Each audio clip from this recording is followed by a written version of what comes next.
పూర్వం అన్నం వండేటప్పుడే పొయ్యిలో వేసేవారు.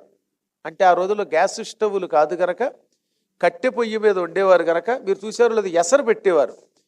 ఆ ఎసరు మరిగాక బియ్యం అందులో పోసేటప్పుడు ఏం చేసేవారు, కాసిన తిప్పి ఆ పొయ్యిలో అగ్నిహోత్రుడికి వేసేవారు. అలా అగ్నిహోత్రుడికి సమర్పించి వండాక అన్నం తింటేనే అది నిజమైన అన్నం. ఇప్పుడు అది కుయ్యి అని 3 కోతలు కుయ్యగానే తీసేస్తున్నాం. ఇక అగ్నిహోత్రుడికి ఏమిస్తాం, మన కడుపులోనే నిత్య అగ్నిహోత్రంలో వేసేస్తున్నాం.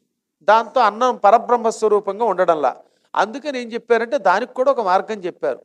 ఏ కారణం చేతనైనా ఇలా వండితే దానిని ఒక ఆకులోనో పళ్ళెంలోనో, బంగారు పళ్ళెమో వెండి పళ్ళెమో ఇత్తడి పళ్ళెమో ఆకు వేసి అన్ని పదార్థాలు కాసిన వేసి నిత్యాగ్నిహోత్రం అనే పేరుతోటి ఇళ్లల్లో వెలిగించి కానీ, లేదా దీపారాధన దగ్గర 1-2 మెతుకులు కానీ వేసి ఆ తర్వాత దేవతలకి నివేదన చెయ్యండి.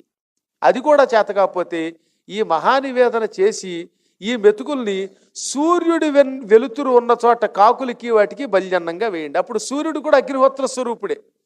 సూర్యుడు అగ్ని ఇద్దరు ఒకటే స్వరూపాలు కాబట్టి సూర్యుడి యొక్క కిరణములు పడుతున్న చోట నువ్వు వండిన అన్నం వేస్తే అగ్నిహోత్రుడిలో విరేల్చిన పుణ్యం వస్తుంది.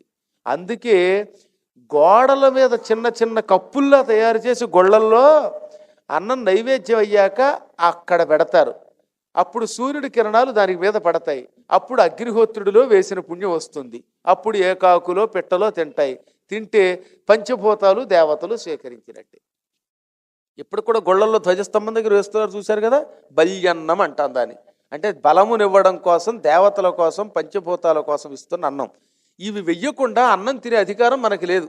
ఎంతో కొంత మహానివేదన ఇంట్లో పెట్టిన తర్వాతే, ఆ మెతుకులు దేవతలకి సమర్పించిన తర్వాతే మనం అన్నం తినాలి.